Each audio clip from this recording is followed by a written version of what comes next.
Greetings and welcome to another discussion of the Factorio Friday Facts. I'm KatherineOfSky, and I've been asked so many times what I think about the new science changes that I figured I'd make a video about it.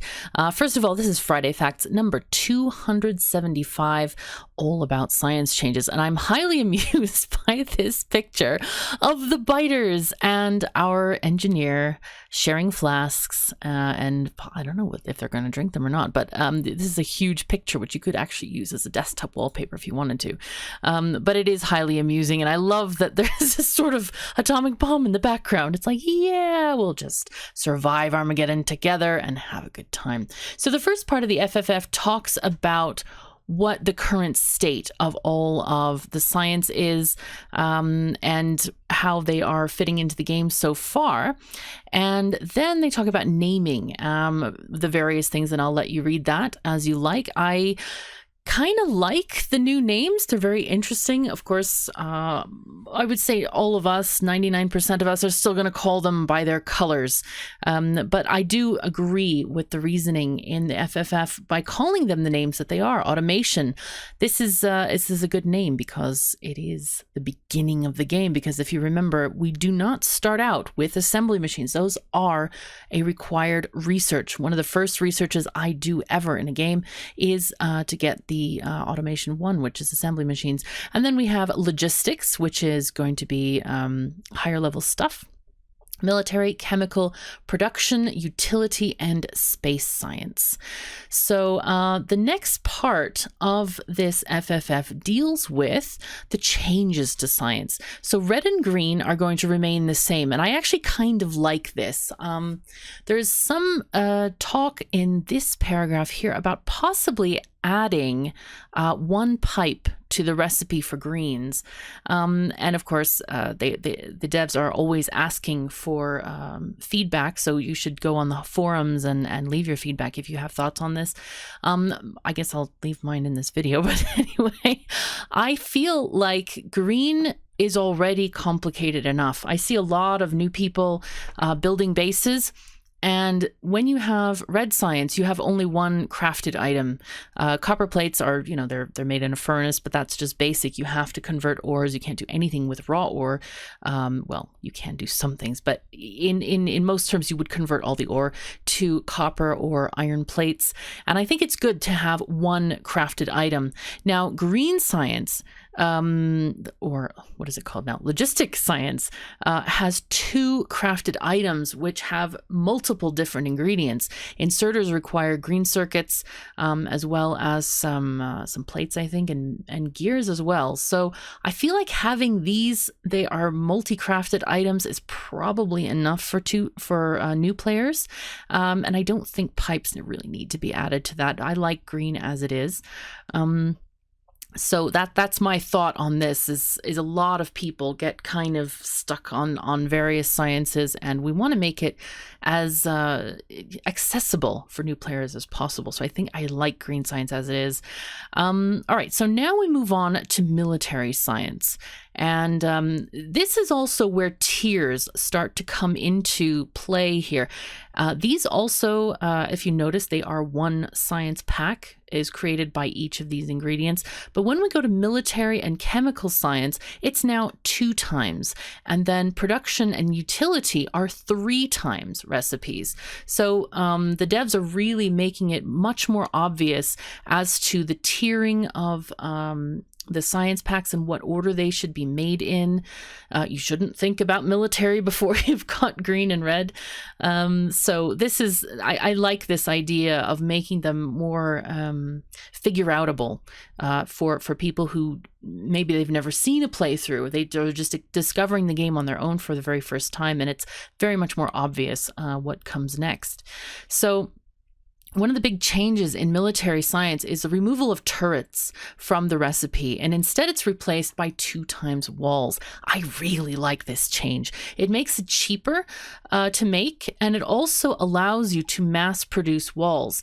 What I usually do with military science is I have the military science thing coming off the main bus, a nice long assembly line, and at the end of the assembly line, any extra ammo, I put into a box. I get a filter inserter and grab it off the end of the line. Whatever is not being used by military science, I put it in a box just in case I need it later. And I often do. I mean, well, if I'm playing with biters, but I am at the moment. And the same can be said for grenades and walls. Grenades are really good at killing trees. Where was it? It must have been in a previous FFF where the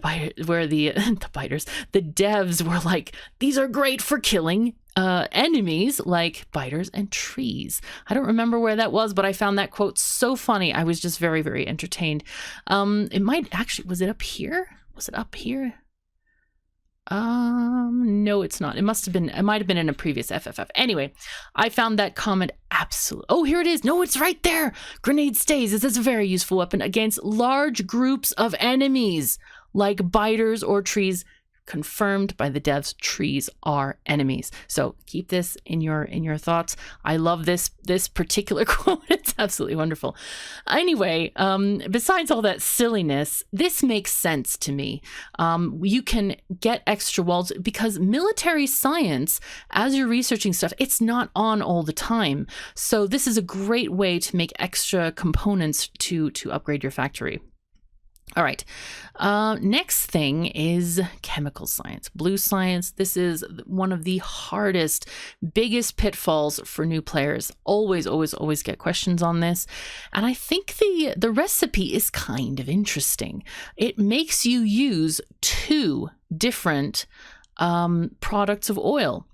And it does say here about, yes, there we go, giving you buffer room to produce something before your refinery deadlocks. This is one of the most, I hope that the devs actually add a tutorial for this, because this is the biggest problem I see on the forums and people asking questions.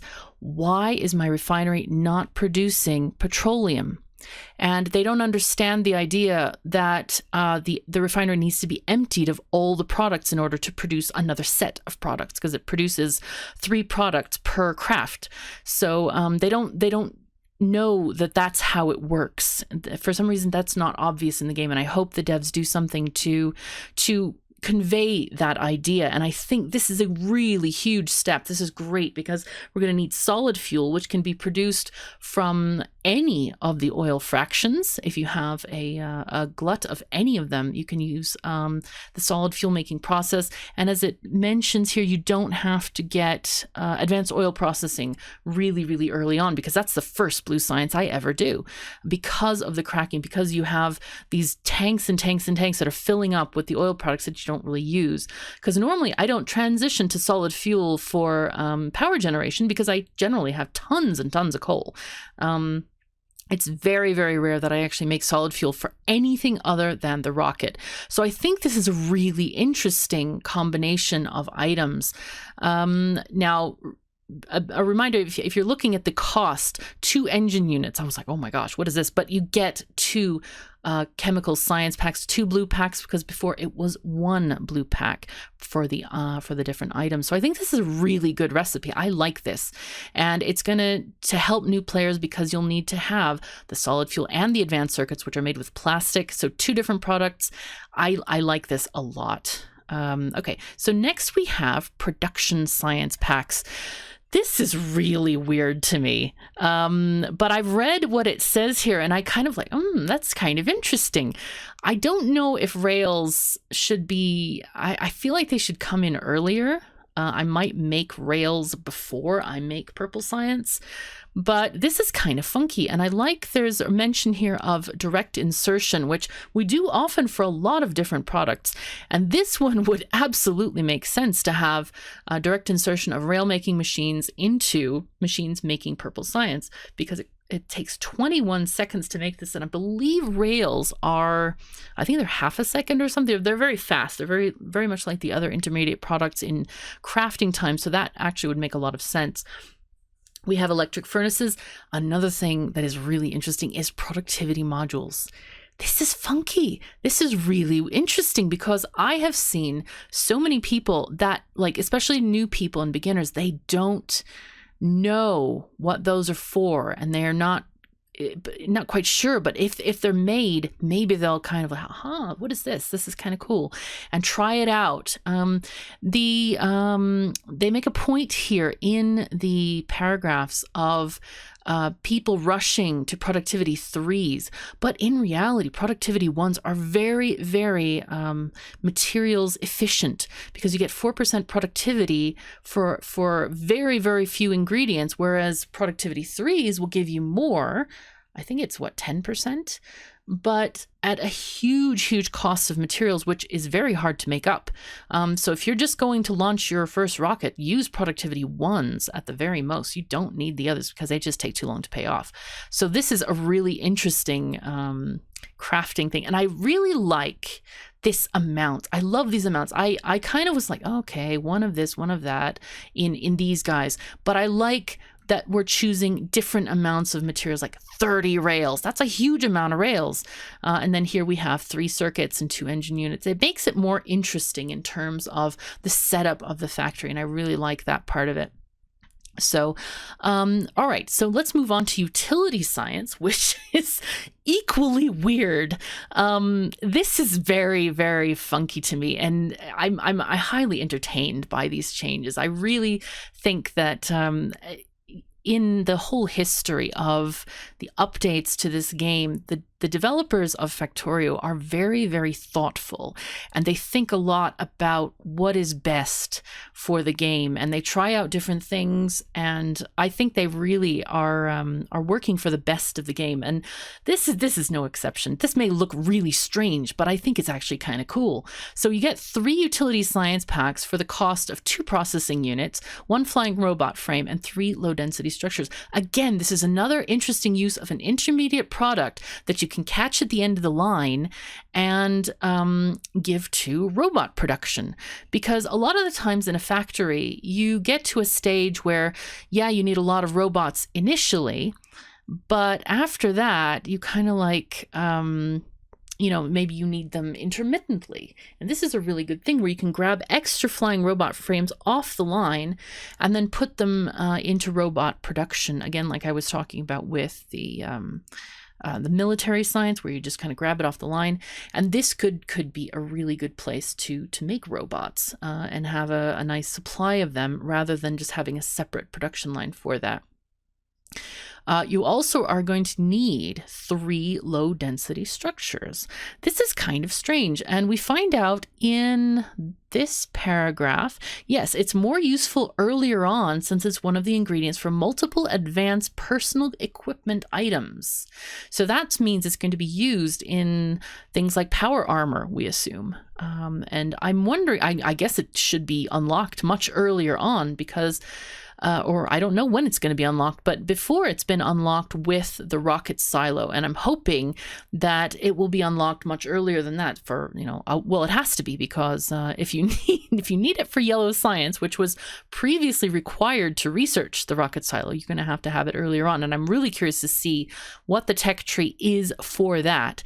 But the recipe for low density structures has also changed, which we find out in the later paragraph here. Slightly different recipe. 20 copper plates, 2 steel, and 5 plastic. I've just been playing, and I hope my memory is not playing tricks on me, but I think it was 5 copper, 5 plastic, and 10 steel, if I remember correctly. Either that, or if it was 5 steel and 10 copper. I think it was 5 copper, but 20 copper is kind of a lot. But we only have 2 steel, which is really great, because 10 steel is very, very expensive for those things. So, and I think it also makes sense in terms of the lightness of these low density structures, that they have less steel and more copper. But anyway, I think it's a really interesting change to make this that way. 2 processing units, 1 flying robot frame, and 3 low density structures. This is going to change the geometry of the factories like crazy. And I really, really look forward to exploring this in a new series once 0.17 comes out. Okay, next we're on to space science packs. It is the same. Except for, of course, the low density structures have ingredient changes. But again, satellite, 1,000 rocket control units, 1,000 low density structures, and 1,000 rocket fuel. And of course, we always want to put those productivity 3s into the rocket silo to make the most of all these items and not have to craft quite as many. So let's see. And also there's the renaming of the science pack. People have suggested it should be called Rocket Science, but I really like the reasoning here. Where they say, in my mind, rocket science pack would mean you are trying to research some technology which improves rockets, which is not what is happening in the game. Space science pack tells me I'm discovering space, which is what the rocket is doing if you assume that the satellite is sending you specific data and the rocket silo turns them into bottles of scientific data like any other colored scientific data in the game. Also, space is said to be infinite, and this is a science pack for infinite technologies. So I really like that reasoning behind this. Rocket science sounds funny, but it doesn't actually make too much sense.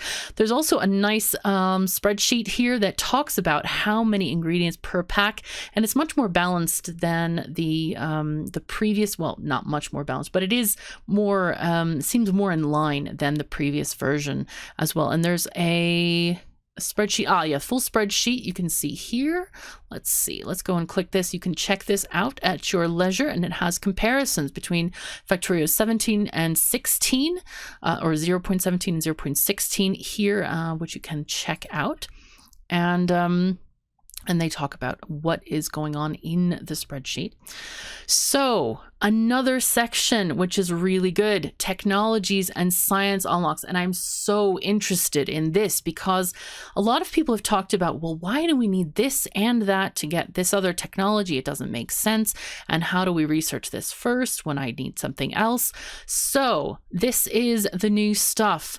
So production science packs alone now unlocks. That means you do not need gold science. You just need purple science. And I assume the previous ones, the blue science, red, green, blue science, and purple. You need all 4 of these, but no gold. Logistics 3, express belts. Level 3 modules, which is interesting. Automation 3, faster assembling machines. Effect transmission. This is critical. Wow, this is a big change because before you needed gold science. Effect transmission is beacons. Remember? And this is something that's quite huge. Before you needed both of these, especially the gold science, to get beacons. And then coal liquefaction. I haven't actually used that yet, but it is useful if you don't have enough oil around. Covarex enrichment process and nuclear fuel reprocessing. This is pretty big. That's pretty big to just need purple science. Because again, this is one of those like where you would want to rush to it, but it's like, oh my God, I have to have both purple and gold science and all the resources to get this. And meanwhile, your factory is dying with lack of power and life is worse and the biters are biting at the door and all the things. So this is kind of a nice change here. Worker robot capacity 2. That's good. Better throughput for your robots since you don't have the full logistics system yet. Now that's another thing that is we're going to get to in just a second. But basically it's for deconstruction robots and less logistics robot needed for personal delivery. Note that it is not for factory delivery because logistics system, where you get the chests, requesters, and providers, and all that kinds of stuff, is unlocked with gold science. All right, we also get worker robot speed 3, the logistics system, personal roboport, power armor mark 2, fusion reactor. This makes sense in the terms of what it used to be high-tech science. Now it's called utility. Military 4 with uranium ammo. That's kind of a nice complement to the other. Higher tier damage shooting speed, follow robot count for military things, and rocket control units. Final rocket ingredient and atomic bomb prerequisite. All right.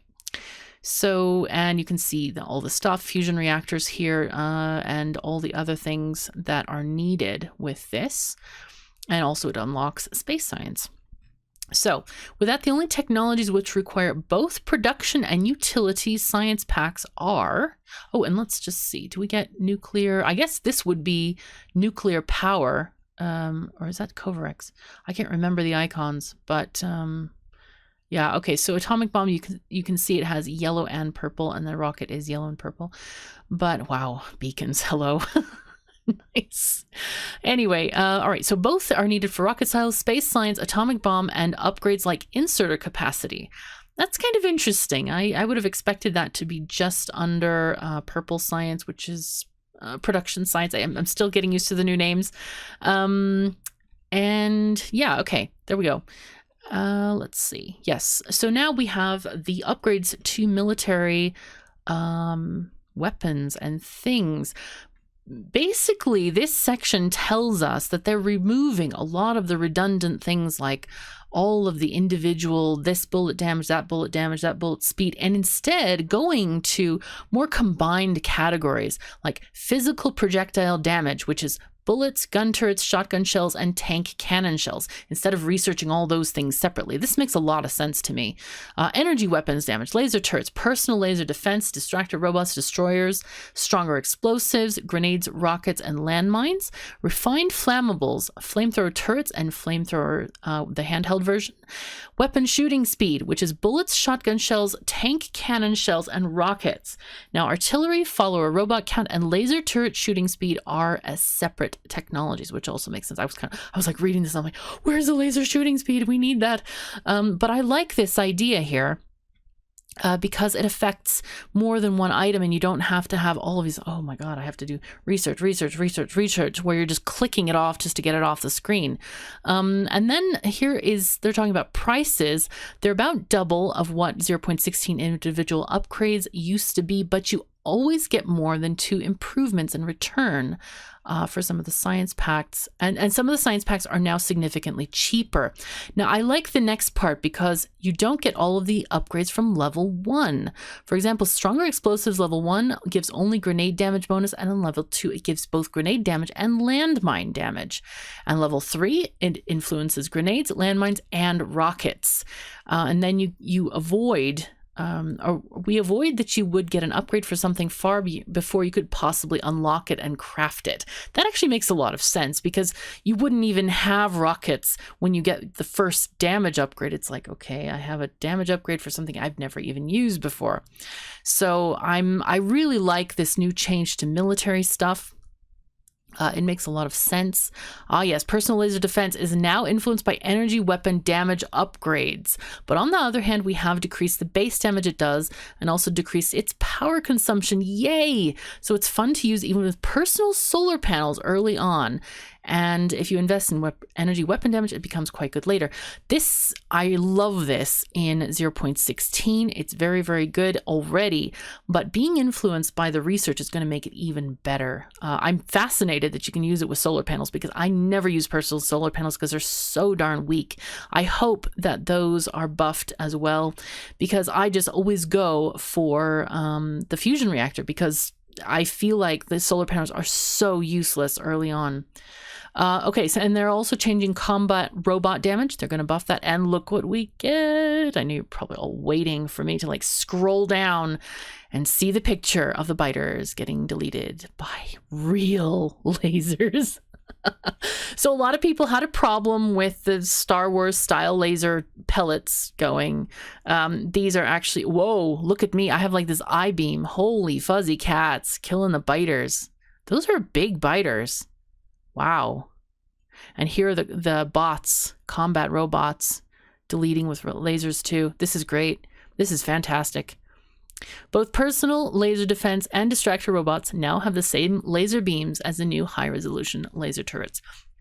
I assume this means we get laser beams. They look really good. I like this.